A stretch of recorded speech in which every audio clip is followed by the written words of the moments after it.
Hey. Everybody gets to see your back end. I know, right? I'm just gonna do this. There we Oh, go. There we go. We should be heard now. yep. We are heard. Yep, we are heard. Yay! It would not be a quilt nerding episode if there wasn't trouble with the internet or trouble with the sound. Well, and especially considering that we're on the road, it's just, and it's not your own stuff. But hi, everybody. Hi! I'm so excited. We've Vanessa's got. here. Hi, Vanessa! And Kathy! Oh my gosh, it's been ages! It's so good to see you, Kathy. And Druid, my dear. Um, And lurkers. Lurkers. Some lurkers, And so, do you want to tell our friends where we are right now? We are a stone's throw away from the Iowa Quilt Museum. Mm-hmm. Right, we're in Iowa. That's not where we've recently been, but that's where we currently are. We're in the cutest Airbnb ever. I'm actually kind of sad that we're only here for one night I because it's that know, like cute. I am so like ready to become a squatter in this place. It is absolutely adorable. It's yeah, like I believe a real estate agent owns the property. And she's obviously like a super farmhouse, shabby chic kind of decorator, and I'm in the John Wayne room. See if I can. One of our lurkers, by the way, is our friend David. Hi, Dave. He's not, Dave. yeah, he's not entirely sure right now how to get the chat working, so don't worry. Yes, we're in separate rooms in the same house. Otherwise, it would sound terrible, and we didn't want to squeeze into one little tiny camera. Yeah, we've tried that before, and that's difficult. So Yeah, yeah, I'm and upstairs again, and this is like a, I mean, what do you call this? Like it's like a Cape Cod kind of or craftsman. no, It's like this, a craftsman sort of. yeah, kind of. Yeah, it's like one of those Midwest craftsman kind of houses, and I don't know if you can see. This is like a double little bedroom. It's got Mhm. Yay, Dave! I'm so glad you're here. Yay, Dave So figured it out. this is like, I can imagine at some point in time, two children occupied this, one in here and one in there, and it's there's no door or anything there, but it is the cutest thing, and there's all kinds of little cubby holes and stuff. It is precious. I don't want to leave. It is very cute. We'll definitely have to come back and stay here. But yeah, we even saw our friend Marianne Fons for like a hot second. She was nice enough to like show us some stuff around the museum. Mm-hmm. You won't see that today. That'll be another stream Mm-hmm. because we came here from Lincoln, Nebraska, Mm-hmm. and we have stuff to show you from there. Oh, Kathy said my her son lives a half hour or so away. Like Kathy, like you should totally like plan to visit him like the next time we're in town. Yeah, for That would sure. be fun. But yeah, we've been in Lincoln, Nebraska. We've been with American Cold Study Group working on a project with them. There were about 25 of us in town. We did a lot of uh, hard work, but it was very interesting and enlightening and fulfilling. And Mm-hmm. while we were there, like we got to see some quilts, we got to see some behind the scenes stuff and some stuff inside. So we have Mm-hmm. to start with announcements because there's things. We had a recorded video last week, so we haven't seen you guys in like 2 weeks. So wow, that feels like a long time. Um, so let me share my screen. I've got things to show ya. Okay, screen and Wood for AQSG, yes. We are feeling very there. energized and loving AQSG as we always do. I know, right? And shillin', Oh gosh, shillin' for this HSJ. this this calendar. Well, and can you believe, like, I mean, like, we're already right here. Mm-hmm. So, yeah, so we've got our stream going on now. After this, we go to see our friend Don in Minnesota for a couple of days. And then Steph and I part ways and I take, a horse and buggy home to Massachusetts and she flies. Um, then we have our Pam Weeks lecture on the 12th at 6 p.m. Eastern. If you guys haven't signed up for that yet, Steph has the link that she can put into the chat. Yeah. You guys need to make sure that you're signing up for that because time is running out. All right, you guys are just gonna have to look at all my back end stuff because I don't have any Oh way of no, hiding things. I'm sharing. They can't see I it. know, but it pops up because of the way Um, I have to share the screen. So well, too bad. we're all friends here. But yeah, make sure that you guys sign up for that because I know lots of people like bookmarked it and haven't come back to fulfill. So you don't want to miss that. And then if you can't be there that day, remember it's recorded and you will have access for 7 days after we're done with the lecture. And you want to do that because we give the first assignment, and I will show a screen about her thing in a second, but we give an assignment reading her book on the 15th, and that lecture is the gateway into her book. You don't have to do the lecture course or and you don't have to do the book, but if you want to do them together, that's the time to do them together. And then we're gonna do our first night of her book discussion on the 22nd. We're gonna have to take a break for a week with another recorded video, but then after that things mellow out a bit. So, but yes, here is all about the fabulous Pam Weeks. So we've got our lecture on the 12th. We're going to read her book together, Portable Patchwork. If you want to buy the book, of course, there's many places that you can get it, but Pam does sell her own book. So we thoroughly encourage you to buy direct from the author. Always, always make sure that you're supporting authors whenever you can. It's $35 including shipping. She will autograph the book for you, and you just need to email her at pamela.weeks@gmail.com. And then when we're done reading and discussing the book together, we will have an author interview with her June 3rd.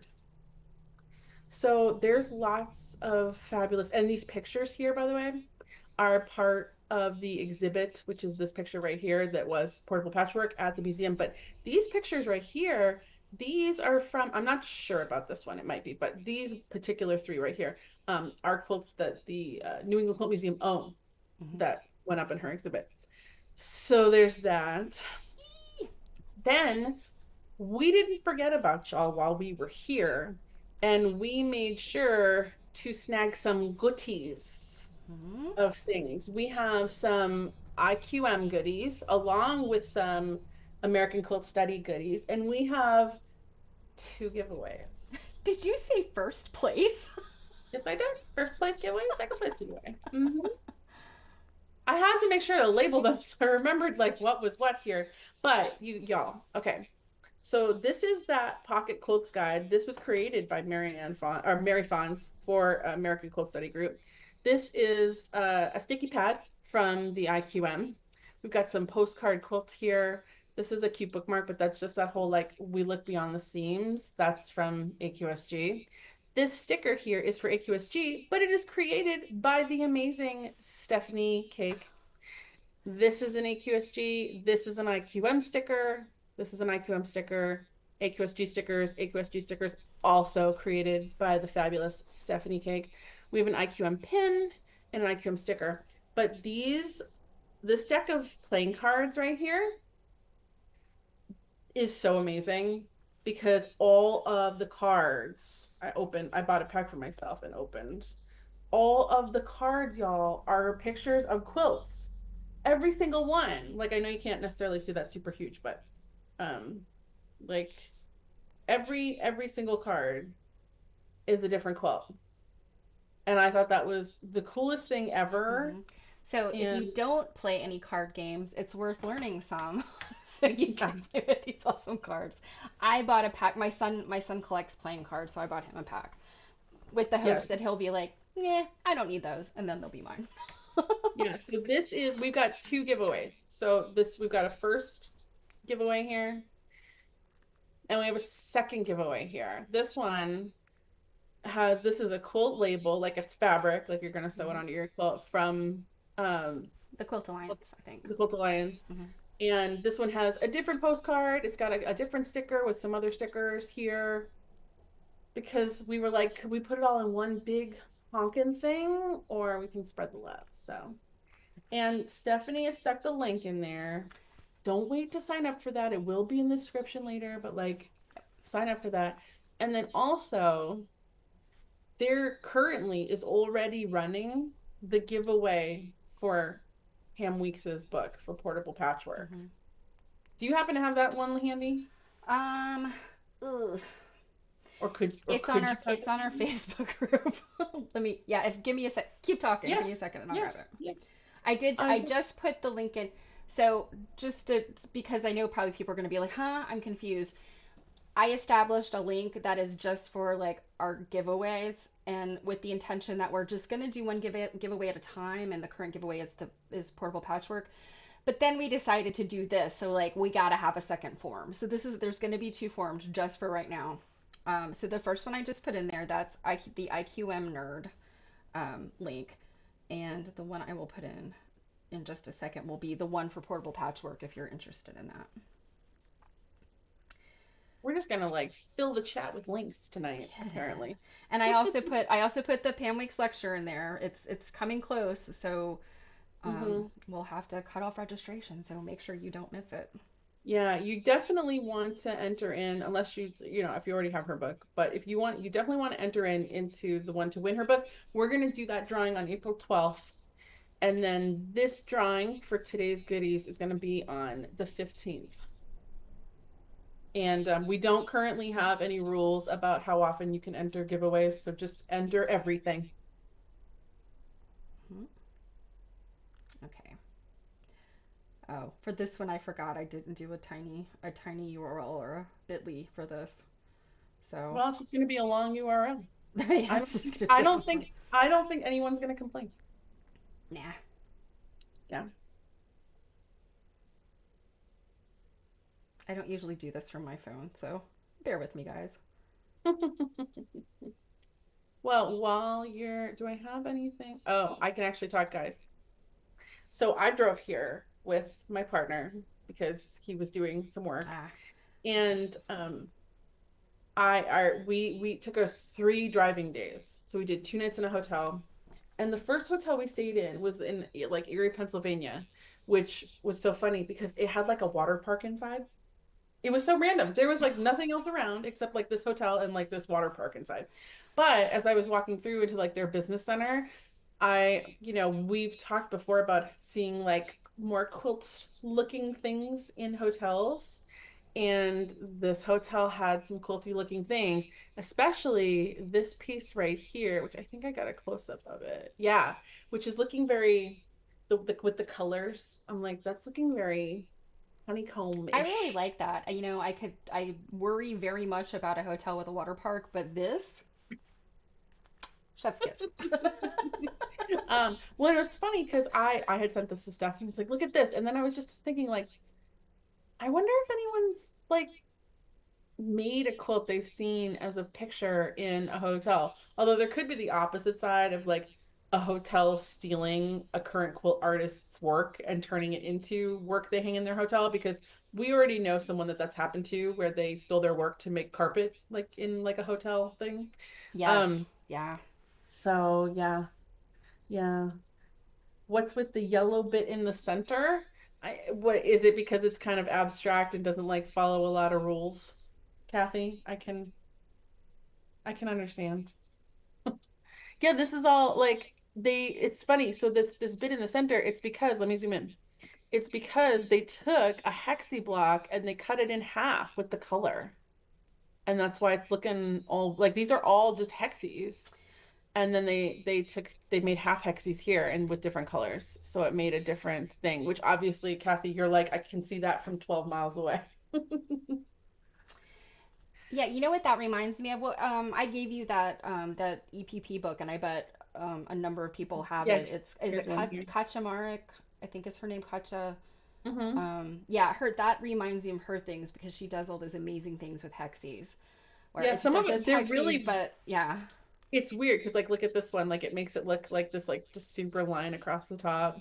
It's very abstract. But yeah, there was part of me that's like, I wonder if anyone's like made one of those.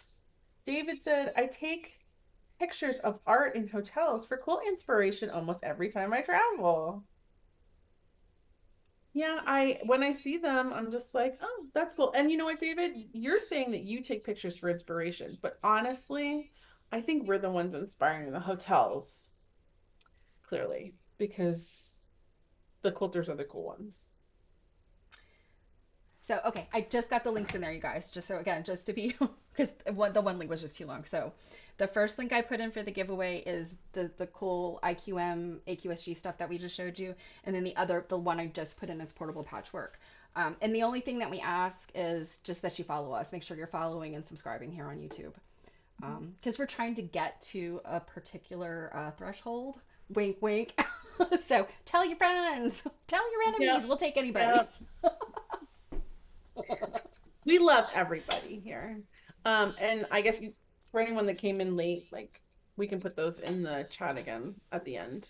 So this began my descent into Nebraska. Stephanie had a much, well, I will say my drive-in, we experienced like cyclone wind. It was very stressful. I just white knuckled it the whole way while I'm being like thrown all over the highway like a rag doll. But Stephanie had drama too, trying to get into Lincoln. I would say I had the least amount of drama. Our dear friend Mary Kay Waldvogel, who I hope has been able to join us, she messaged me a minute ago. She had a pretty crazy route she had to take, many planes, and then our dear friend Vanessa probably has the most horrific plane, like emergency landing, all kinds of craziness. So it was quite an adventure for all of us, but we got there safely, all of us, and some of us have gotten home safely. And yeah, we're excited now. It's we're on the automobiles part of our planes, trains, and automobiles. Yeah, and you just reminded me, like I had to stop. If anyone saw a blip, that there's nothing wrong with your end. It was me. I just realized I hadn't shared my sound, and I needed Yes, to because we because I've have got some some video. video. Yeah, I've got some video in here, but this video is from an antiquing stop that was made while in Lincoln. Stephanie was not there, but this video I took because I'll play it again. Because it was the premiere this booth is made for Stephanie type booth. So I had to send it to her. And I agreed. I was like, yes, I would have probably crawled in there and gone to sleep in this booth. Yeah. Well, it's funny too. The vendor was there, like working on it, and Oh, I was didn't realize she? at first. Yeah, and I started taking the video, and then she like put something away in front of me, and I tell her, I'm like, oh, I'm like, my friend would like live in this booth, and she was like, that's the sweetest thing. So, you know. And I can say I did get a wonderful little treasure from this booth because my loved ones that were there bought me a little treat, and I'll show it. I didn't. It's in the car. I'll show it when I get Oh, do back you want me home. to show? I was gonna say I can show mine. Oh yeah, yeah. Mine's not. It's the cutest darn thing. I Oh, just hold, please. yeah. I well while Jill's getting that, again I cannot say enough. You can see my backpack back there. This furniture in this room is my childhood furniture. It is the exact same furniture set I had as a child. The one piece of furniture is a little bit different style, but yeah, it's a wand. It's a flower wand made out of an old scrap. It's so cute. Isn't It's that like, just the aren't they like feed cutest? sack? They're feed sack, and I want to say Yeah. mine is pieced. It's a little bit of piecing, Mhm. and they are just so cute. So I'll show it again later once I'm done sharing and I'm all big again. Like, but yes, our friend Vanessa picked one up and she was like, "Oh my God, this is so cute." And then she was like, "I'm gonna get one for Stephanie." I'm like, "You should." And then she's like, "There's three. I'm gonna get one for all three of us." I'm like, "That's cute." But yes, that's the cutest little thing. If anyone's looking for an idea of like something to do with some scrap, like that is just really cute. hmm So, David and Vanessa, I'm glad you're here because I didn't forget you guys. oh my gosh, I have not So, we're seen this going picture. through. I didn't put in a ton of pictures from this shopping trip just because I tend to share them on my business page. Um, but there were quilts at this place, quite a number of them, to be honest with you. Um, in my opinion, they weren't like overly amazing. Most of them weren't in the best condition, and many of them were significantly overpriced.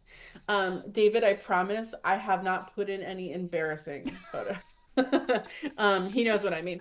So, but anyways, we did find a couple of like good deals on things like David got a quilt. Actually, did I put it? I don't think I put a picture of that in here, but David got a quilt um, that was pretty cool. And Vanessa found this bag of blocks, and she really likes finishing projects that were others, or orphan projects. And this bag was like $10, and I was like, And yeah, isn't you it, better is get it that, 40? It was 40 blocks, I think. something like that. Yeah, so what, Um, do the math. yeah, it was a significant number, but it was kind of like if you don't get that, I'm going to. And then I'm looking at something because this was a pretty big place. And then I'm there, these two were chatting and whatever, and I look over and they're all sprawled out all over the floor. I like no one could get by. Someone walked by in the aisle. And I didn't grab Vanessa, but I was just like, hey guys. And like David looks up and Vanessa and I just yeah, but these blocks were really cool. This one right here was my favorite, although they're very wildly different. There's a whole like other little stack of like yellow ones down here. But yeah, it was a nice little stash there. Oh, okay. So I'm going to pause this for a second because we're now somewhere different. We are behind the scenes at the IQM, and we were hosted by them for our the work we were doing for Mhm. AQSG. And um, they were nice enough to offer that we get to pick some things from the collection for them to pull out for us, I was which excited. Yeah, I was excited that, we were able to be there because they have really it's a really beautiful space. They are able to do other, you can like rent it for, I mean, like, can you have your wedding there? I don't know. You could, there's lots of space that you can, like, you could rent there and you can be there. And so they have this Mhm. nice conference room. And I was excited just to be able to be there, and to be able to look around on breaks and things. And then we get this email that, the IQM has agreed, for all of you guys, if you want to like request a quilt from the collection to look at, they'll pull them out and do like a, quilt turning for us. And I was like, what? Come on, like, this is awesome. And it We was, yeah, we but it had was like VIP stressful. treatment. It was, well, when we got that email, and the turnaround when they got the email like you could pick stuff, the turnaround was fast. It was Mhm. like, I don't know, like 3 days or something. And I was like, oh my God, what am I gonna pick? Because for one, some of these gals here are doing active research, so Mhm. they would pick something that they maybe are looking at. I'm not doing active research or anything. I'm currently just a plant and I soak in everyone else's research. But you can search IQM's collection. They're pretty darn good with having their Mhm. stuff online. Yeah. And so I go on and I'm looking and I'm like, how I I don't know how I'm gonna like look for. I It's don't like know. somebody telling you pick your favorite child, of your children, pick your Yeah, favorite well, they child. have And we're like, something what the like hell? they have something like I've heard 6,000 items. I've also heard 11,000 items. They have many thousand items, and so I just go into the browse feature, and I just get a few pages in, and I quickly picked, okay, like I like this is cool, done, because I'm like I could be here for years. But anyways, I was the first one. Well, no, I'm sorry.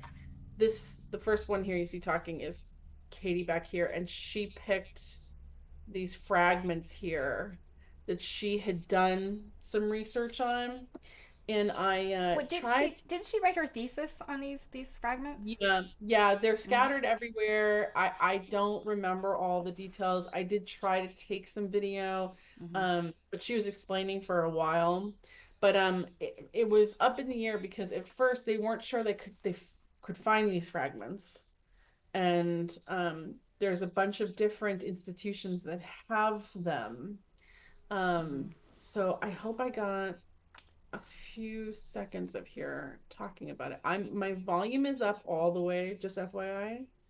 So Yeah, let me see you if I might can need to turn do some. your own up at home there a little bit. And Yeah, also we're in a big room, so like, and I'm yeah. just with my phone, so like the recording may not be fantastic, but I will tell you I do have pictures of these, so don't worry. I'll turn this up a Right. little bit so all the for this. Okay, hopefully this will be a little bit better because I know You this is ready? faint. Yeah, it's faint. Mm-hmm. I think it was made in England and possibly brought over at some later date. If we follow the collecting route, we'd probably say 1970s it was brought over to the United States. It could have very well been earlier than that, but we don't have the provenance to fill that out. Yeah, that was really faint. I just realized too that I don't have.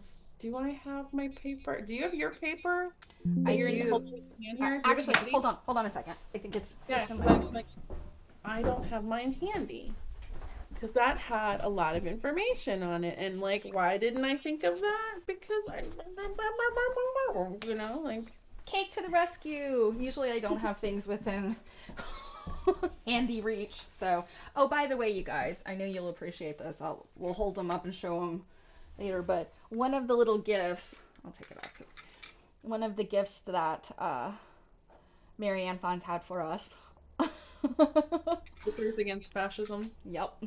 So, we don't get political, but sometimes you Yeah, have to. and just they're made by like a Teresa Fine Yeah. Millies.com. Yeah, we can add if you want your own, we can add her link. Yeah, I think there's so probably it's probably Etsy or something that did I, you know what? I know I got close-ups of those. Why didn't they download? Well, that's a stinker. There are some close-ups, but I guess I'm gonna have to yeah. put them into social media. Um, Where's the they're piece of they're this? they're silk Okay, fragments yes. So here's of the pieces of details. paper. Um, so it's patchwork, 1697. Um, this is one thing I think we'll have to get. Maybe we can share our some of our pictures, or I do have pictures of these. We can share them on the Facebook group because this is one thing that the IQM does not have digitized and on their site. I wrote that Mhm. down. Um, and let's see. Da, da, da, da. Check this out. They are. I mean, they're tiny little silk pieces. They are, and it is English paper piecing. It still has the papers in there. Um, and I was asking Katie a bunch of questions. I'm like, you mean like English paper piecing? And she's like, yep, it's turned under. It still has the paper. They've looked at the paper. It's like rag based paper. Whatever. 1697. I mean, geez. And they're from the United Kingdom. Um, yeah, and if you are interested, you can read Katie's paper on them. Essentially, like it was her thesis, and it was in Uncoverings in 2022, and those are available online through the University of Nebraska at Lincoln, and All we can right, put. David to the rescue. He emailed me real quick. Oh, awesome! His. So let me. Ah, that's not it. Let me come through. Okay, so yeah, so here we go. Here's some of the fragments close up because you can't see like over. And these are cool. Sorry, Steph, go ahead. Were you still reading from the paper? No, that was all just my notes I took, and of course they won't let you have pens. They only let you have Yeah. pencils, so I can't. I was like, I didn't so even bother trying to take notes on like this flimsy paper with like pencils if I'd known ahead of time. Um, and then he gave me this one. Thank you, Dean. Yeah, these pieces here. So, Apparently, like are you showing her, something different on the screen other than this video? Because that's all I can see. all you can see is what? The video you just showed.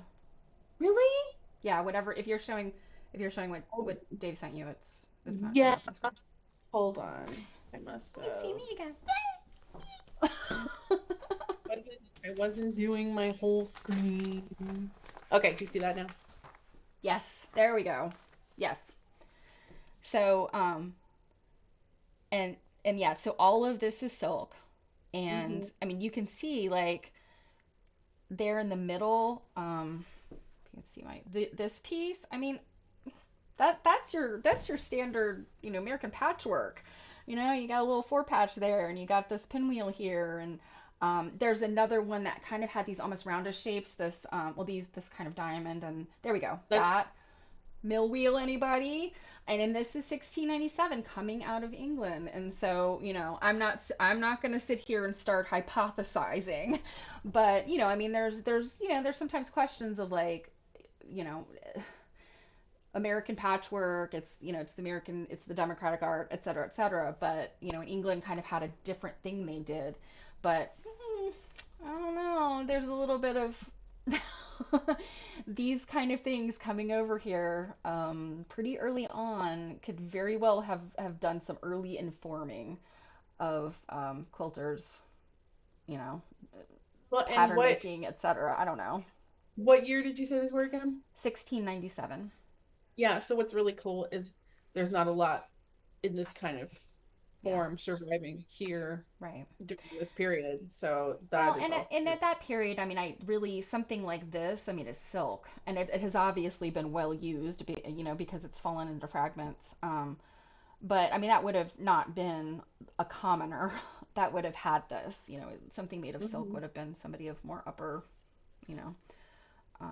So I don't know, and I'm kind of curious, like, how did it end up here? But I the have not read Katie's paper, I so haven't read Katie's paper either. I need to. Um, she presented it at our first seminar, like the first seminar oh, that we did went she to. Yeah, really and I, well? I missed it. My mom went. My mom was like, "Oh, it was wonderful." So, yeah, that's on my list to read Kitty's thesis on this.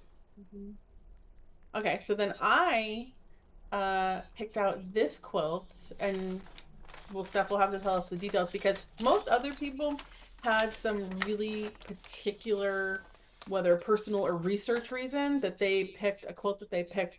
I didn't have any of those. So I picked this particular quilt because it's a quote, probably New England quilt, and the fabrics are fantastic. Yes, And this quilt I was wanted to, gorgeous. yeah, I was like, we're gonna have seminar this year in Portland, Maine. So I'm like, why don't we look at a probably New England quilt? I did get some, yeah, I got some close up here And of does like, any Hey, Kate. So does anyone know this pattern? Stephanie has mentioned it a number of times. hold on, let me go um, back here to a bigger. So I'll talk a little bit if you guys anybody wants to make a guess what this is. And David, Vanessa, you can't answer. um, so this quilt is like Jill said, possibly New England. I mean that's probably New England. Would be my guess.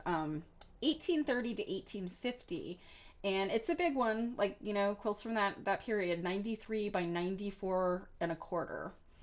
And it Um, also has the four poster cutouts on the mhm. bottom, which is probably one of the main reasons they're guessing it's New England. Yeah. So Kate says Bear's Paw. Close. It's actually Delectable Mountain, or Delectable Mountains, and that's it's a it's one of those foundational kind of patterns that there's various versions of it, kind of, but it's got a very specific, like, the way that the pieces go together to make this, like, it's a mountain essentially. And I don't know how much I've ever talked about it on my stream, but Dr. Dunton, remember, I can bring Dunton into any conversation. Oh my Dr. God, Dunton, and I'm wearing Dutton. get the Dunton shirt on. Dr. Dunton loved. Um, oh, Druid was guessing mountain, so good guess. Um, Dr. Dunton loved Delectable Mountains for some reason, and when he started writing, and it was never published, but he started writing this, kind of evolution of quilt blocks and quilt naming. And he just went like hog wild on this pattern. And it was like, to him, Delectable Mountains, constituted some kind of like foundational patchwork thing. And I'm like, you know what? How about a half square triangle, Dunton? The half square triangle is the foundational aspect of this quilt, not all of the jaggedy mountainous. So anyway, But I do love this pattern. Every time I see Delectable Mountains, I love it. I want to say the one that always pops into my head is actually at the Newark. I think it's at the Newark Museum, and it's red and white. And so seeing this one is it's so different, Well, and it. and that's why I picked it because the Hmm. fabric Yeah. makes it look completely different than if you just saw kind of like your garden variety, like Delectable Mountains and like Yeah. um having like a and this pink, so like Hmm. this double pink, right? Um, you and I are often, I feel like in some we see a lot of Pennsylvania quilts, Yeah. used to seeing the kind of brighter slash darker double pink, and this one was like super soft, but it Hmm. has this like dark line through it, and that particular fabric, I was like, I want to look at that.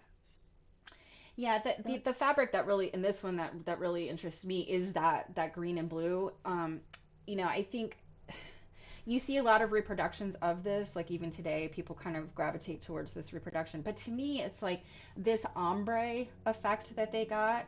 Hmm. It's kind of ubiquitous to us today, but like that ombre effect is not necessarily super easy to get if you don't have like really modern.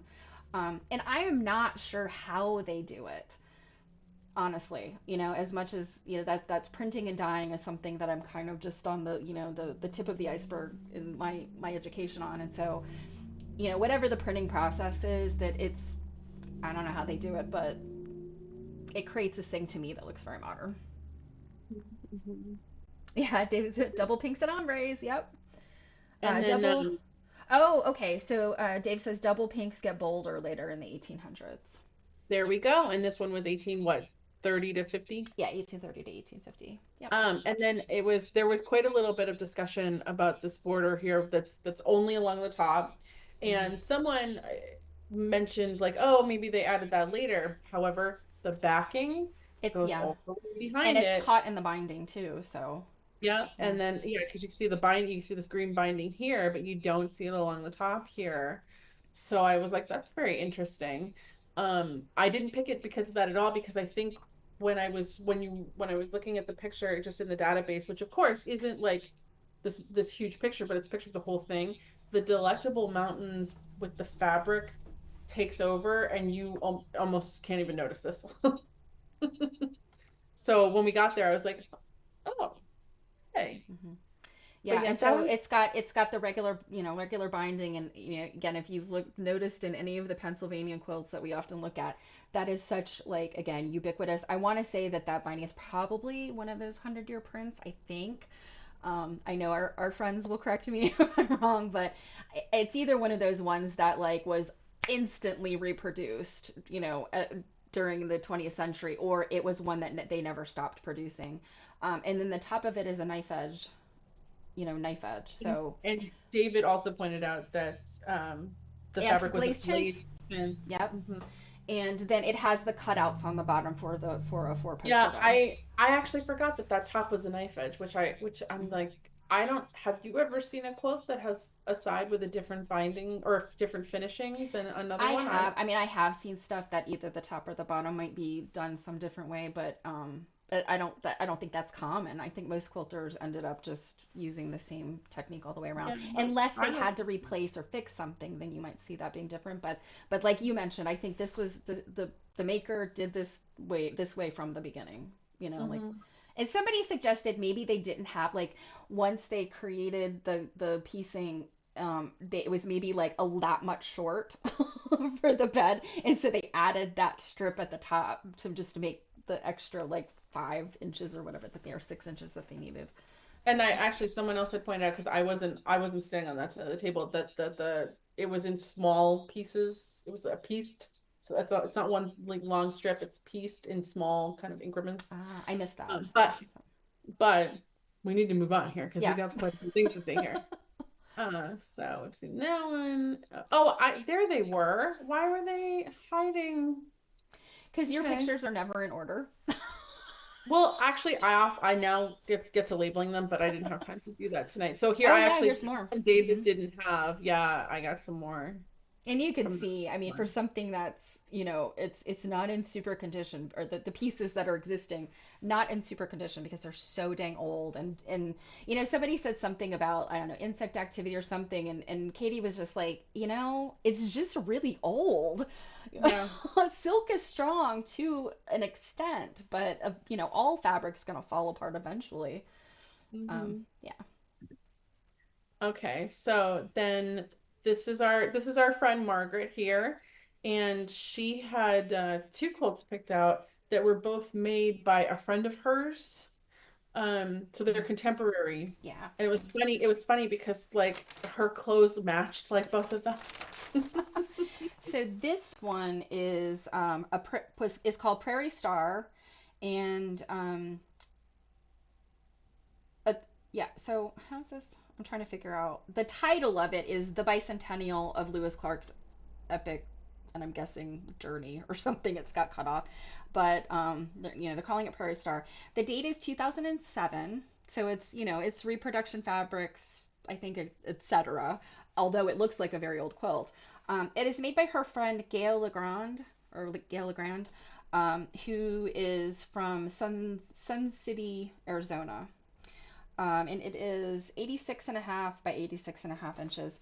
And I thought was really touching, is that there are two quilts, and Gail, had them accepted into the IQM, but I guess she has not been able to visit the IQM to see them, um, in any way, because she's got some health issues. And so Margaret wanted to she requested them so she could take a picture, standing in front of it, and bring Hmm. that back to Gail. So they're beautiful quilts. I mean, she's a Hmm. very, very talented quilt maker. Hmm. So this one, this is the collections manager standing in front of it. I don't remember his name. Can I Jamie. see?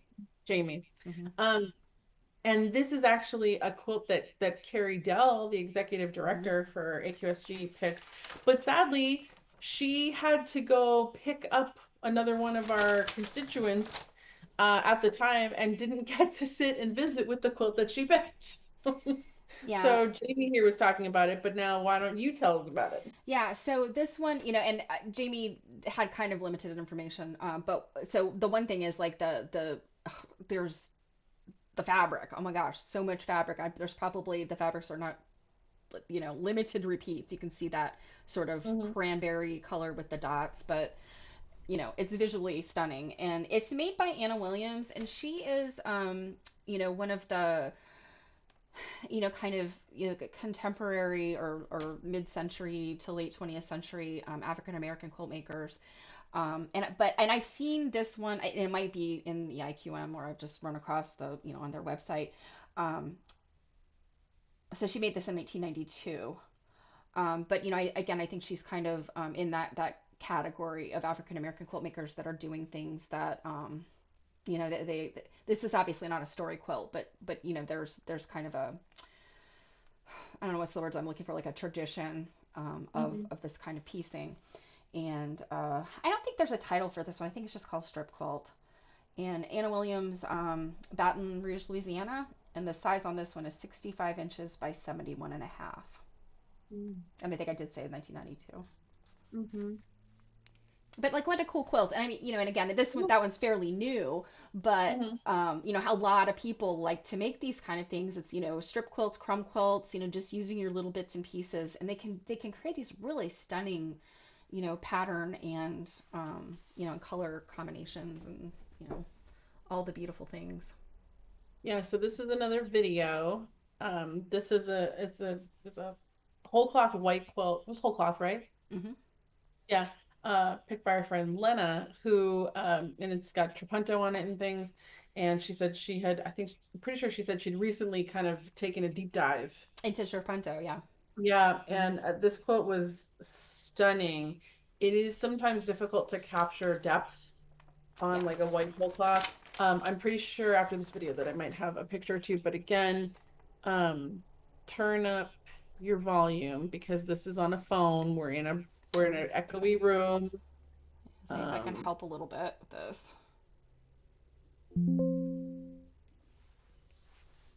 that are going around. Um, some of the quilts that I have, as you can see, the little strings are still there in the back. You can see where the holes, and others are as pristine on the back as they are in the front.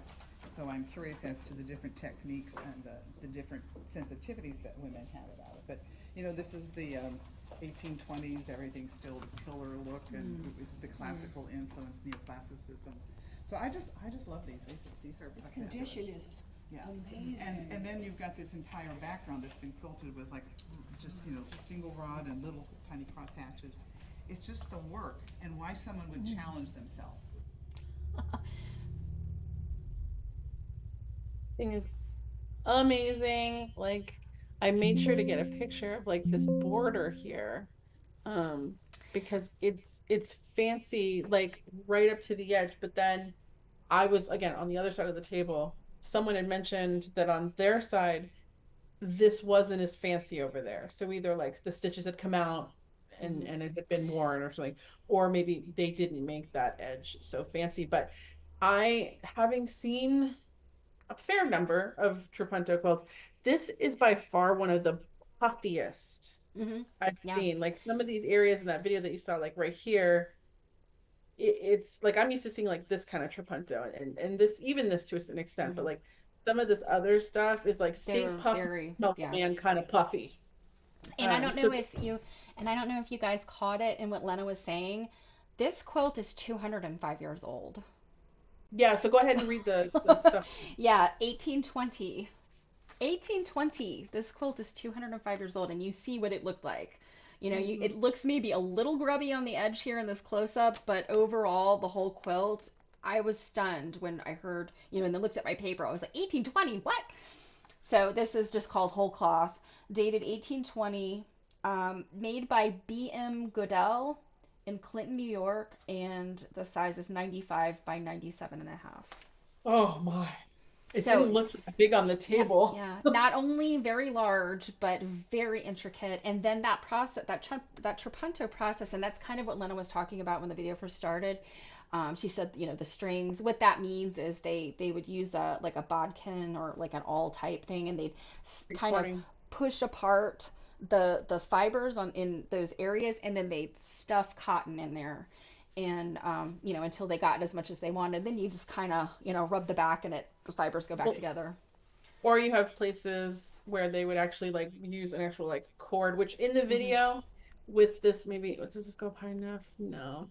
You can kind of see a little tiny bit up here, but I think this is one of the cording areas that she was Mm-hmm. talking about.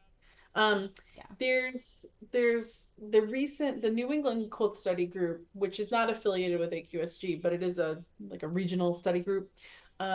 We recently looked at a white whole cloth with Trapunto from the New England Quilt Museum's permanent collection.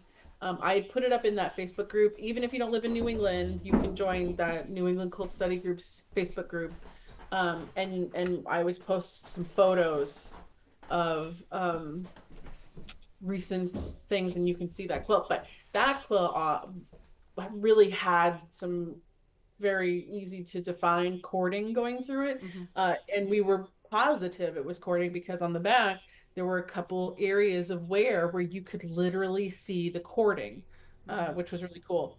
So this one was just absolutely. Oh, here's a better Mm-hmm.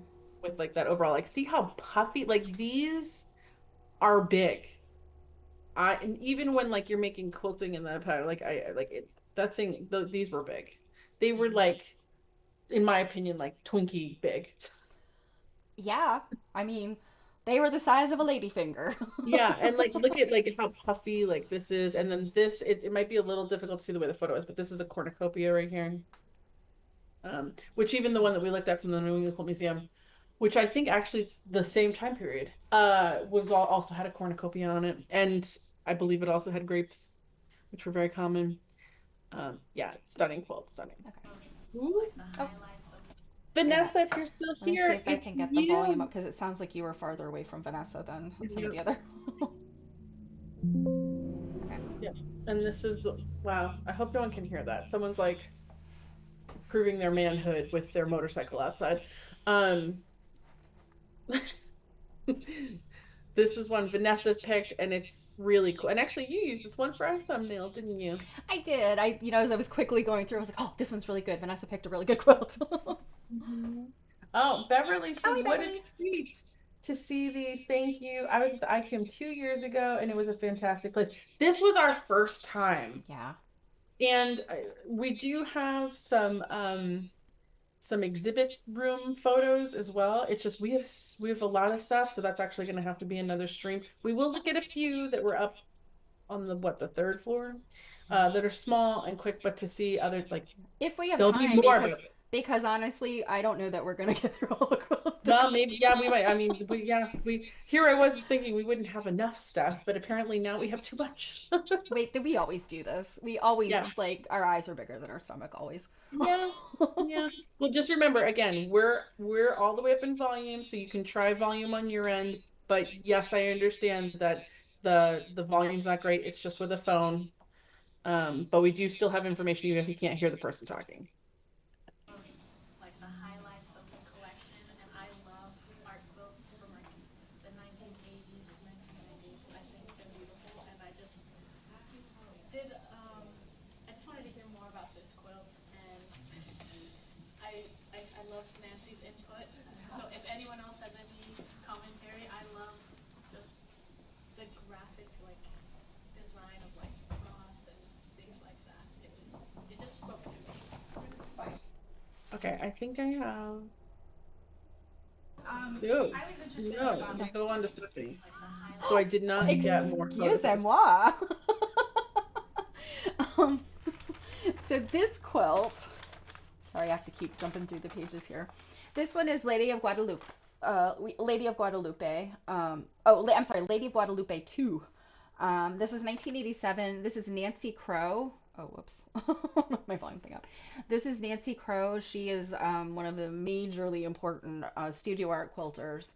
And this is, I guess, 1987. This would be, I wouldn't call this one of her earlier pieces. I think this is kind of like one of her mid-career pieces.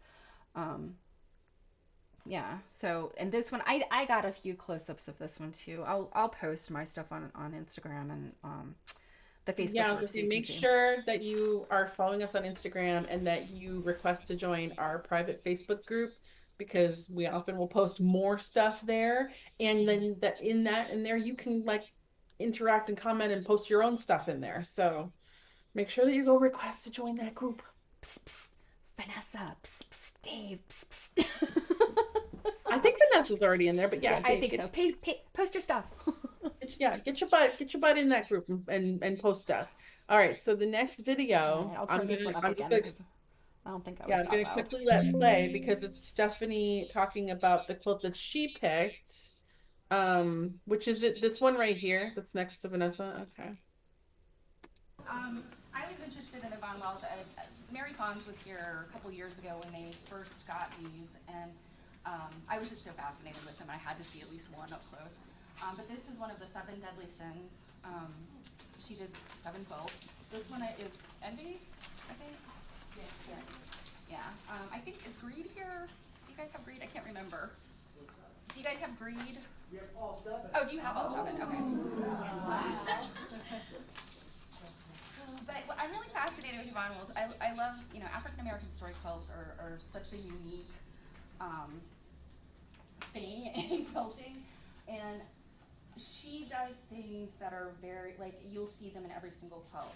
So she has the symbolism of 3s, and so you'll often see these little birds. And then she's got the 3 flowers down here, and then there's these little triangles that are in every single quilt she makes. And this thing here, this device, whatever that is. And I believe the 3 means the Trinity, I'm pretty sure. But there's, she's very, very specific about how everything's placed and what everything means. And I've read a few things about, this one I don't know as much about, so I'm glad I got to see it up close. But there's the ones like she has these like really great stories that go along with them. Like this woman, she won first place, and this kind of thing. And you can see it's a first place ribbon that she's cut to make that little ribbon on the woman's. Yeah, the woman has a little tiny ribbon here. Tiffany, I read Now, I'm not sure if I recall. I did. Okay, I did get some close-ups. This Because look weird at that. looking cat dog thing. I can't remember if it's a cat or a dog. Yeah, so do me a favor, still read off the paper for that because Yeah. in case people didn't hear you all the way. Yeah. Where is it? Oh, it's on the back here. Okay. So this is Envy, Seven Deadly Sins Envy. This one's 2006, Yvonne Wells, and she's from Tuscaloosa, Alabama. And this one is 94 and a half by 66 inches. And I think all of them are kind of consistently that size. And they're so fascinating. And I got my hands on a fantastic book. Um, Oh yeah. yeah, I have not had time to look at it yet. Like I haven't even cracked it open to look at it night, but I'm Um, positive all of the seven quilts are in there, plus some, some other very important ones. And I hope you have pictures of the other one that we got to see, because who somehow I didn't. who like ran back into the room and said, "Stephanie, this book's on sale." Like, was it Yes. So our friend Millie, she had kind of wandered through their gift shop, and they have a wonderful gift shop, and they have like a kind of a scratch and dent clearance sale section, and there happened to be several copies of the book that were like scratch and dent. And because we were AQSG, they gave us a little bit more of a discount. So I got it like a pretty significant discount because it's like a volume. It's like a big, thick book, and so I was pretty pleased because, cake is poor. So, but Hear I that ran and from got. me, you guys. Make sure that you're always looking on our videos and on our accounts and stuff for our Buy Me a Coffee account to help support the show. Because, Cake is like, always shaking her little can, her little yeah, well, and like pinky. the things we do, like the stuff costs money. Like Yeah. we'd like to do this more professionally. Yeah. So, but anyway, I was so excited, and because I was like, oh, I can afford it because it's scratch and dent. But yeah, for my stream, I think I'm probably gonna do a little bit of Yvonne Wells stuff because Mm-hmm. she's really really interesting, and her quilts are really interesting. Mm-hmm. Yeah, this quote was very cool. And yeah, Millie does research on story She quilts. does, yeah. Yeah, Yeah, and these turn this down a little little bit. You're birds. blasting my eardrums, so I'm gonna turn that down a little bit. Yeah, another thing that she does that you didn't catch me seeing in the video, but she does, like, this is all hand quilted, hand pieced, and her quilting is, it's the elbow quilting, like the Baptist Mhm, fan kind of mhm. thing, and then she does this like back stitch, like a tacking stitch, but it's almost like integrated kind of in the design. And you see right here, the ones you see here are looks like it's the end of, the arc, but other ones throughout the quilt, they're almost Uh, like she Hold on. consciously, You're like right here. yeah, she consciously chose these places where she did that little back tack, and so it's not just, part of the quilting and part of making sure the thread doesn't unravel, but it's also got kind of like a graphic intent. Hmm. Every time I see a face mount in a quilt, I always think of Marianne Fawn's and what she Faces are said. She's like, hard. well, Yeah. faces are hard. Yeah, she was. You know what? I think it was when I did my Sunbonnet Sioux Study Center. She was actually quoting someone else, but I will always attribute that to Marianne Foss. Oh yeah, no, just because she's the one that told us about it. Yeah. And she said it. She told us a story about like the conversation, but like the even the way that it happened in the conversation. If I was there, I would have laughed my butt off, because it was just so like faces are hard.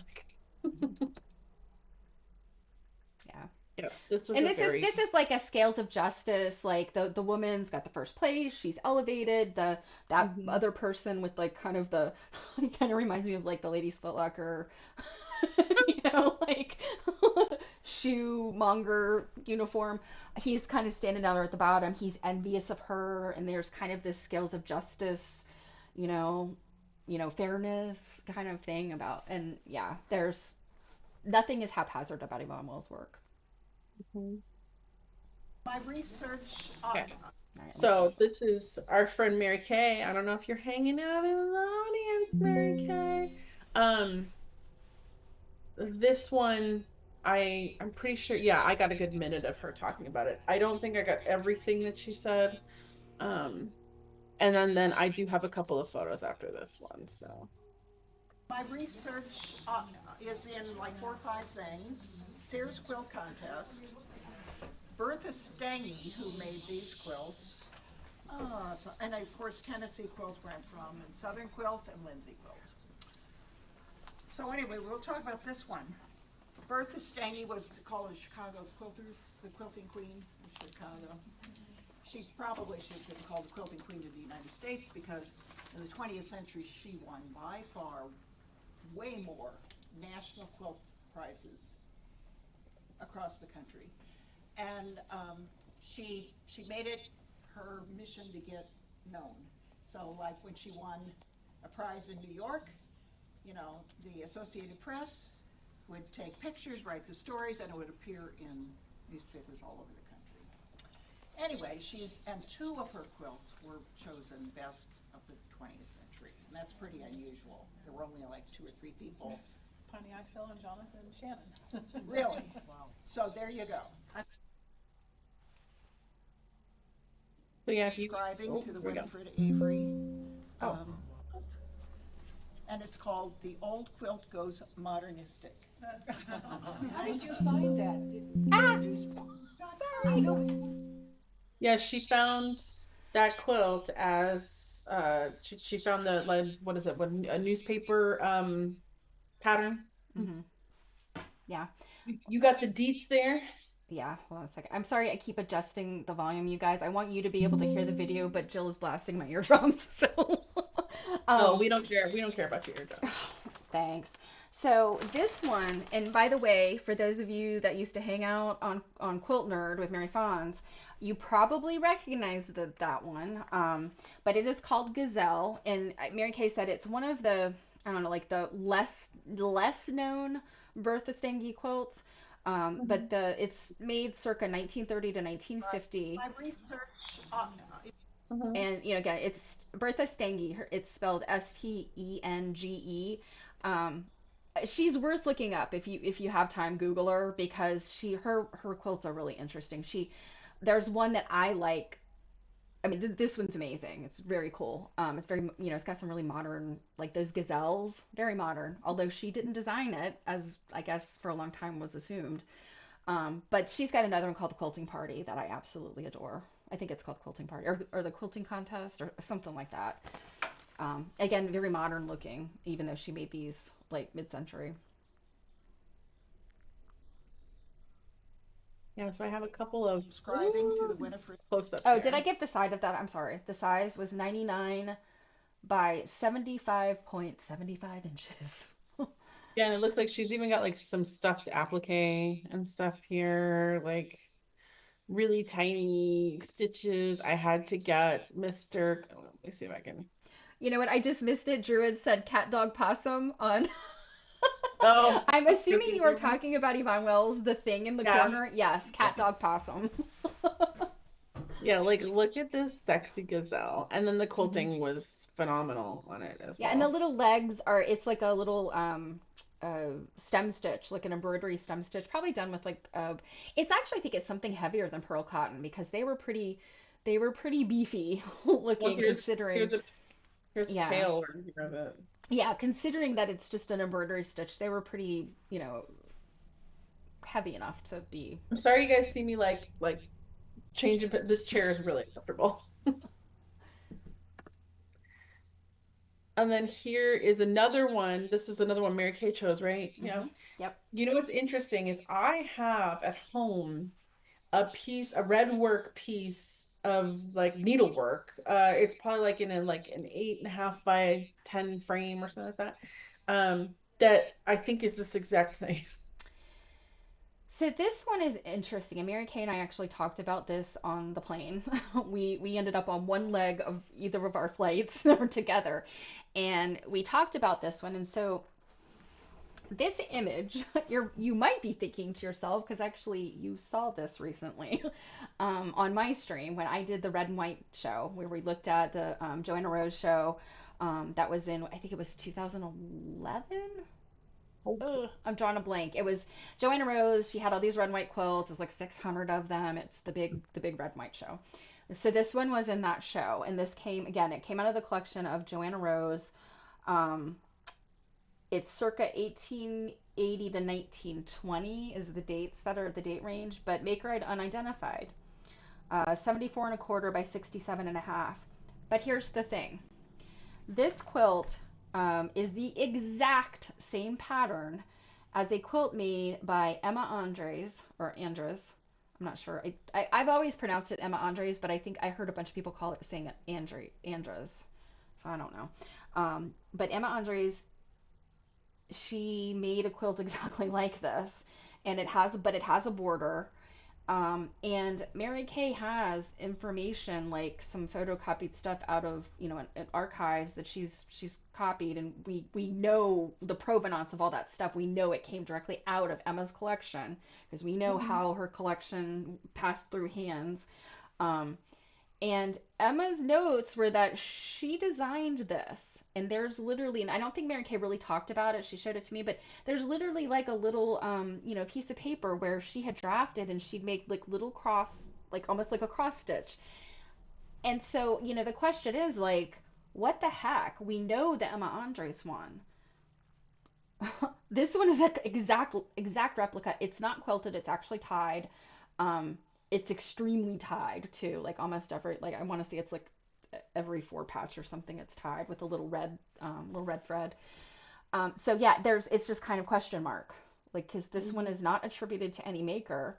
Mm-hmm. Um, and the Emma Andres one was a 1933 winner in the Sears quilting contest. So Mm-hmm. um, it's again, it's just like what, And so these, I mean, obviously these two quilts have been known about for a while. One was Joanna Rose's collection.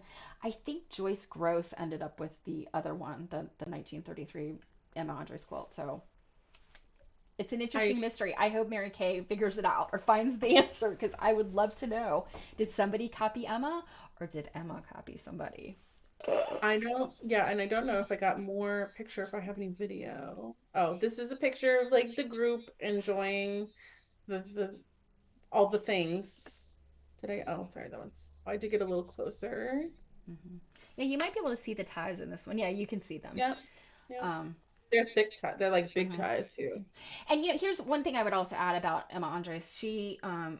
She copied Charles Pratt's quilt.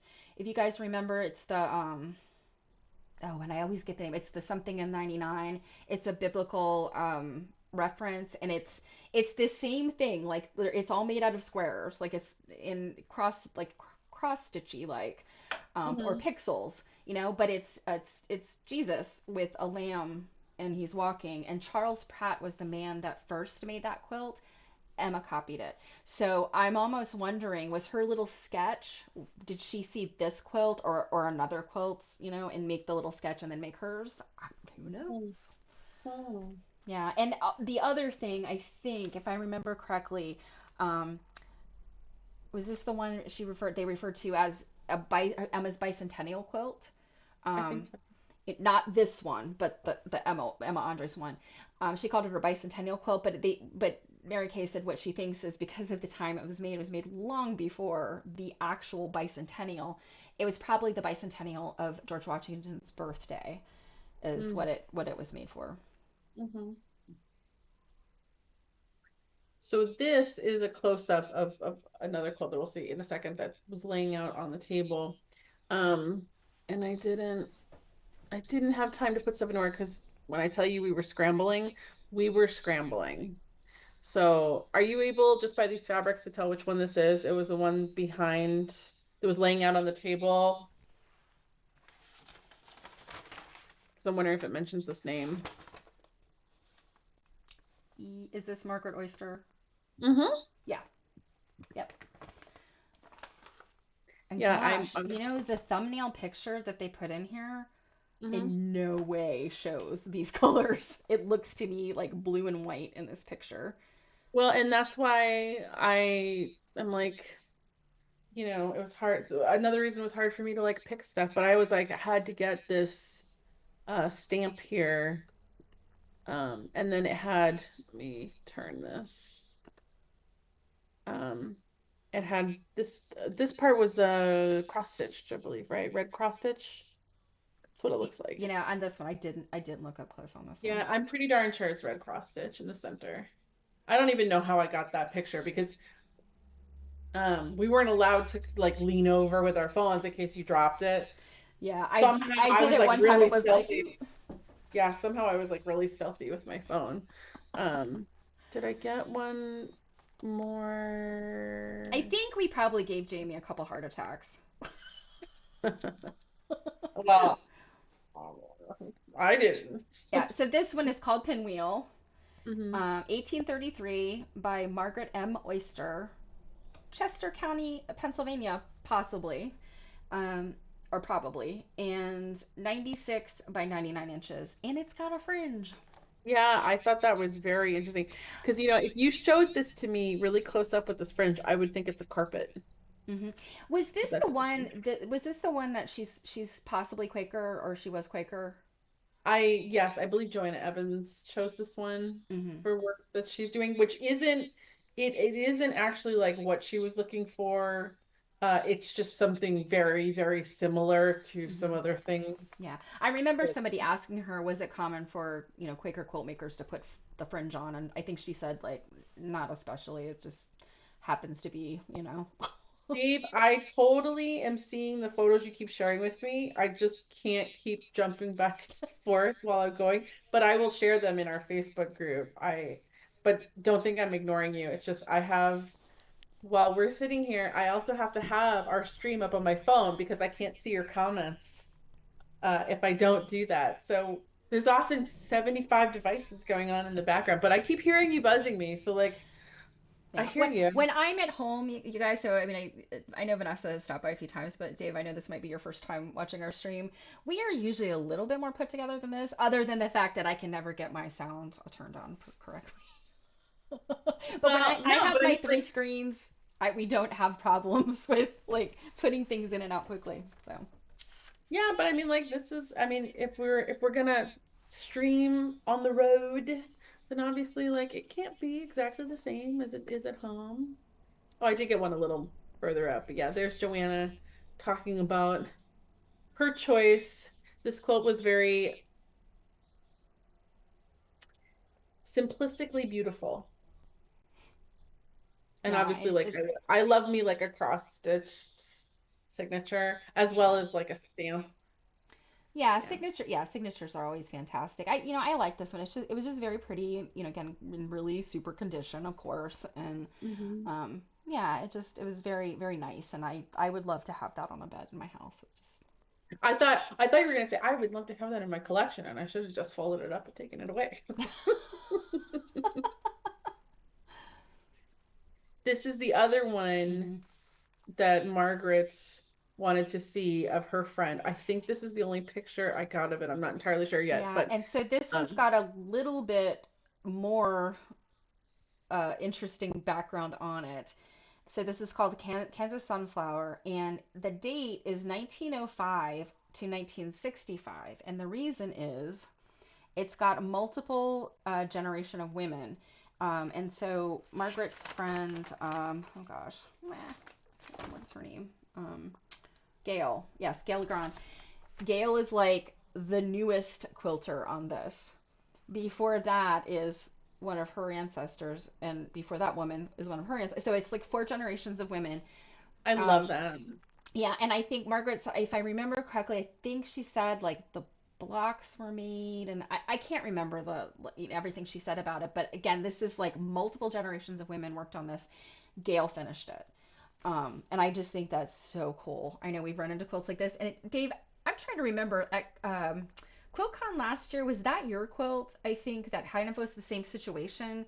I know I don't think there was a lot of information about it, but it was clear that this quilt had old quilt blocks in it, but then it had fabric that was clearly from the 80s. So it was pretty obvious that, somebody had worked on it over a period of time and that it, was either old locks that somebody got, but possibly were handed down through the family, which is the even more juicy part of it. Like that's cool. So Very. yeah, And this one also had a really in-depth label that I didn't get a picture of, but you do, so we'll have to like put that on. Yeah. I had to take this picture Yeah. because I was just like, like snooping around and Mhm. stuff. And Yeah, obviously, Jamie let us poke our head in the. yeah, like I get to be in the vault of the New England Quilt Museum, which is nothing. Like we probably like I guess maybe our whole vault fits one wall. Like we don't have anything like this. The only thing is I will say our vault is exponentially cooler because it's an antique bank vault. So like we have a really cool door and stuff. Like they don't have that. But then I was also asking one of the ladies that was working in there, like, is this the only storage room? Like, is there like another one? And she's like, oh no, there's another one through there. Because I was just like, and these are those like big like moving stacks like big libraries have. If you've been in like big college libraries and stuff like that, the stacks move. And I'm just like, and I asked her, like, can I take a picture of it? She's like, oh sure. I'm like, thank Yeah, you, I didn't get a picture of the incredible thing I saw that Jill was not with me for, but I'll describe it on my stream. So there's a teaser for you guys. That will encourage you to watch my stream next week or on Thursday, actually, this coming well, Thursday. since you know that we have at least one new person in there, you should probably put a I link will. to your personal stream in the chat. I will. Because, yeah, Stephanie does other quilt nerdy things and deep dives on her own private stream on Twitch I'll do twice a it. week. And she does it during the day for people that need to like sneak away from doing their desk job, you know. So, yeah, there was that. This is about 25 years. Oh, and did you get two? No, this one is not mine. This was Oh, what Carrie picked this one, and this was another time Carrie was not in the room, and I had no idea. So what I had requested in a Von Wells quilt, um, in my mind, assuming I was going to get, one of the seven deadly sins. I couldn't remember what they had, and I'm guessing Jamie just picked the one he picked, or maybe Carrie did. But I was like, well, maybe they just gave me another Yvonne Wells quilt. I don't know. But it turns out that Carrie had picked this one. So yeah. oh, well, we're gonna listen to Stephanie talk about it for a second. This is about 25 years earlier than the Seven Deadly Sins, and I mean, looking at this, I'm so excited because I love polyester. I heard Margaret talking about her polyester quilts last night, and I'm like, gym socks. These are gym socks cut open. She's got little piece of eyelet lace there. I mean, I'm sure there's a story. This is called Raggedy Andy, so I'm sure there's a story, but it's so different than the other quilt that we saw. It's really what modern quilters many are moving into. So our Phoenix Modern Quilt Group got an exhibit at the airport because of QuiltCon in Phoenix this year, and about 24 of us had quilts accepted, and we have one of the gals, an ex-president, did this kind of a thing, and everything is recycled. I'm pretty sure I have some. Yeah, this is the back. The back, yeah. And these are, I think that they said feed sacks. I think this is just a cheater print, and it's a feed sack at the bottom. But I could be wrong. But I'm pretty sure this might just be yardage of a cheater print. Yeah, And it's really cool that the part in there that has like the colors there. They're kind of loose edge. They're scraps of double knit polyester, and there's our friend Deb the Hob. yeah, Yeah, and here we go. okay. So you do have a close up, and so I mean, yeah, they're kind of layered and they're stitched. The quilting stitches them down in some cases. I think. I don't. Yeah, they're not like Yeah. this is loose right here. Yeah, she didn't like applique them down first. I think she quilted them to hold them down, which I thought was really interesting. And then I don't know if you got a picture of the tube socks, but yep. They are literally like your 1970s, 1980s, like the knee-high stripy tube socks that she has cut and flattened out and put them down and stitched across them. And then she had, there's this eyelet she made into a ring, and there are a couple other pieces of trim, I think, that she kind of added in. And yes, that's not trim. You know what? That's like a tube that she made out of polyester double knit. Yeah, it just so interesting. And there's a story there. We just don't know what it's, and it's called Raggedy Andy. So, Yep, there's another piece. Again, not all like purposely like not all tacked down here. mhm. It's like she purposely like opened up this piece here. Yeah, like I said, she is very intentional about everything she does in her quilting. Mhm. Okay, we're actually going to, this was Yeah. from upstairs, but we're actually going to hold that off because we are Mhm. already at 90 minutes. Yeah, and I think we've got And we've got kind of got a pile of pictures between us of the stuff that was upstairs. I think we've got a whole nother stream out of the stuff, you guys. So well, stay I did, tuned. yeah, I did promise once we, became big again that I would show you again this little wand here that Vanessa had gotten one for me and one for Stephanie out of that booth that we showed at the beginning of the stream. And I don't know, Steph, if you want to start plugging in links again now Yeah, that I'm we're gonna do that. But here. just Um, since I just want to make sure you see our buttons because mhm. I showed it off when we were little. So all right, let me get the um, links in. and while she's doing that, because we have, ooh, hold on, I just dropped something. We have a giveaway link for Pam Weeks's portable patchwork book that we are going to start reading together as a group. The first reading assignment goes out on April 15th. The drawing for that is on April 12th. So you want to enter that. Then we have the link for Pam Weeks's lecture about the Quilt-As-You-Go method, the history of it. That lecture is on April 12th at 6 p.m. Eastern. It will be like a Zoom format. You'll get a link to it the night before. It will also be recorded and available 7 days later. It's $23.